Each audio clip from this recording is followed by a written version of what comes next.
Welcome to the LGBTQ Real Estate Podcast, connecting LGBTQ homebuyers and sellers with real estate professionals sharing the best of their local community. My name is Jeff Berger, and I'm the host of the show. It's a pleasure today to welcome Clay Gjevre, a realtor in San Francisco. What a great town, right? Who doesn't love San Francisco? Clay, I know you have a great passion for helping the LGBTQ community buy and sell homes, and it's great to see you. Welcome to the show. Thank you so much. And my name is pronounced Gjevre, but nobody Gjevre. can pronounce it right and nobody can spell it right. So it's okay. Well, that's a conversation piece. There we go. You're Yeah. memorable now, right? Yes. They say storytelling is very important. Well, we're going to keep it simple. We know everybody's busy. The format is typically about 10 to 15 minutes. Okay, so you know what to expect. Uh, Clay, share with us a little bit about yourself, both personally and professionally. Okay. Well, yes, my name's Clay Gjevre. I live in San Francisco. Total, it's probably been 20 years. I've lived in Southern California. I lived in New York City and Philadelphia for 10 years. But back here now, where I love it, I'm originally Midwestern. I live with my partner and his 13-year-old daughter and our two dogs. So we have a very crazy home life. Your mornings are very busy, right? Getting out to school, walking the dogs, all that, right? Very busy. The dogs are here with me here in the office. Yeah, and I'm full-time realtor, and I spend most of my days, helping buyers get in the home that they want in a really competitive market here in San Francisco and educating them so they're knowledgeable about the market and the value of homes and helping sellers maximize the results when they sell their home. And I'm probably an expert in prepping and negotiation. So, yeah, that's kind of me here in San Francisco. Awesome. Awesome. Well, that's so much a part of our show. The theme, of course, is, working with LGBTQ real estate professionals, but really working with a professional who knows, the city, knows the innuendos of buying. Like you said, it is a very competitive market. So it's very important to work with a seasoned professional such as yourself. That's And of right. course, yeah. Oh, I hear the dogs.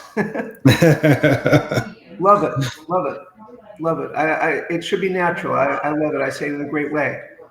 Okay, well, next question. I know you have many LGBTQ clients. What is it about working with the LGBTQ community that you enjoy so much? Well, honestly, not only can they be themselves, but I feel like I can also be more of myself. Hmm. We've come very far as a community, especially on the West Coast and here in San Francisco. But still, community matters, and I love that. We relate on totally on a different level. Well, that's perfect. What a perfect answer, because again, that's what this show is about. Yeah. Especially someone who just stumbled upon this video on YouTube. Now they know you, they're getting to know you a little more as we continue. And this is great. And so I know you love living in your community. I know you just shared that, you came back after moving away. But share with us what you love about living in your community. For example, what are your favorite parts of San Francisco? I know there's so much arts, great dining, the international mix of flavors and people. What are your favorite parts of living in San Francisco? I just think that there is so much to do. So Mhm. it's so easy to just have a last minute adventure, which just might be the afternoon or the morning, and just going to the ferry building and getting some coffee or going on a hike, going to one of our many parks, which so many people here do. You mentioned the dining, little small trips, going out to Marin. I love going up there, which is the county north of the city, going over the Golden Gate Bridge. Going down a couple hours, going to Carmel. I mean, leaving the city is great fun, but also staying in the city is just great too. And staying here, I usually just, if I'm not working, which we work a lot of weekends, but if I'm not working, my car is parked and we just walk everywhere. Yeah, it's a great city. I've been there a couple of times for both personal and pleasure. I'm sorry, for business and pleasure. Of course, the Moscone Convention Center just hosts so many events, right? So Mhm. I've been to Realtor conventions there. It's just such a great town. I remember personally going on a trip out to wine country. That's something you Yeah. didn't mention, but that's just, about an hour out of town. That's another great weekend trip. Oh, how did I forget that? That's one of my favorites. Well, it made me think. Of course, right? Yeah, and we've had a lot of bad press here in San Francisco, these last few years, and some of it warranted, but a lot of it not. And it's really, um, there's a new positivity finally coming out of the pandemic. So I just think it's palpable in the city now, and a lot of great changes and new businesses coming in, and it's really a great time here. Yeah, change is inevitable, whether it's good, bad, or in the middle. That's right. There's always a pendulum, and that pendulum swings. So, and that's great to hear because, what can we trust with the media these days? I don't mean to be, condescending, but that's why it's so important to hear from a professional such as yourself, who lives there, who works there, and who knows what's really going on, instead of someone that just Googles or maybe sees a video that's a year old. Yeah, So, that's right. yeah. Well, thanks for sharing that. That's super important because I would agree. I mean, I live in Florida, for example, and sometimes when I speak to people, they think the governor has just destroyed the state and this and that. And I say, well, I lived here before the governor was governor, and I'll be here after. So time changes, and you got to go with the flow sometimes. You call it home, and you go with the good and the bad, and yeah, everything's a balance. That's right. Yeah. Okay. So, I know San Francisco. I mean, the diversity of people and the city is just so great. But tell us a little bit about, like, if someone's going to move to San Francisco. I know there's a lot of diversity in the housing stock, and we're not suggesting we should know about what's for sale now, but Right. there's so much, from row homes to condos to single family. Tell us a little bit about what you work with. I imagine a little bit of everything, right? Oh yeah, for sure. I cover only the city, so which is 7 miles by 7 miles, 49 square miles. And we've got probably a little over half of our inventory would be condominiums, and a little bit less than half are single family homes. Um, I think a third of our housing stock is very old Victorians and Edwardians, Mm-hmm. so over 100 years old. Mm. We've got a lot of in those condos and Victorians and Edwardians. A lot of our homes they could be 1,500 square foot flats, apartments, and so it's almost like a 1,500 square foot stacked one on top of another. Mm-hmm. So it's those are very popular. And then downtown, we have a lot of newer high rises and newer buildings. And then up in Twin Peaks and other parts of the city, we've got homes that were built in the 50s and the 60s. So we have a whole part of town that's a little more mid century. And we have kind of a different type of home type here, which is called a TIC, which is a tenancy in common, which is kind of like fractional ownership, similar to a co op. But you can call me directly. We can talk more about that. But every option has trade-off. I think it always starts with the neighborhood you want to live in, Mm-hmm. and you're trading off space versus walkability and amenities. You know, old home charm versus newer systems. And that's my job, is to help people compare and try to figure that out. Great, great. Yeah, and that helps a lot for someone that may be relocating for a job or relocating because their partner's job or spouse's job. So, this is really important. And of course, Clay, they can reach you. Your phone number is listed here. We'll also link within the YouTube video content to your website and all of that. Mm-hmm. ClayJevry.com. I got the pronunciation right. You did. Yeah. And are you French or what's your background, your family Uh, heritage? Norwegian, actually. Norwegian. Hmm. Great, great. But you don't have blonde hair. Not anymore. Maybe when I Okay, was younger, it was a little reddish, probably. great, great. Well, I like your hair now. I'm just kind of making a joke. I got it. Yeah.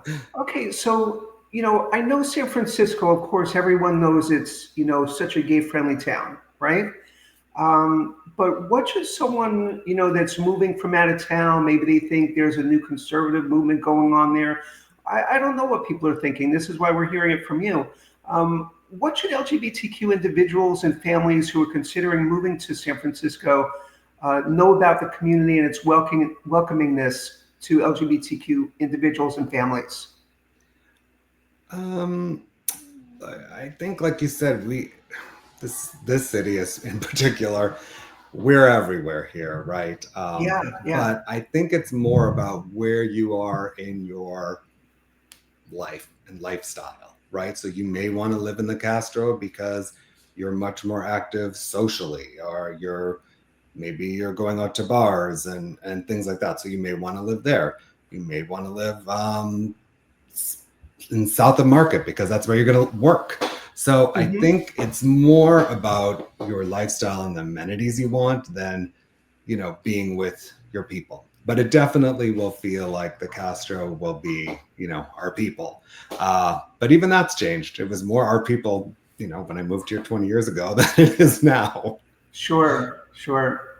Yeah, it's happened that way with many areas. Yeah. Hmm. In Yeah. many cities, the gay and lesbian community, builds up the area and then it gets gentrified, as they say, and the yuppies move in and it's the cool neighborhood and yeah, Yeah. I usually tell people to, I tell when you're looking, if you're living here, to go and have brunch and dinner in different neighborhoods, because I think that's where you can really get a feel for, okay, who's living here.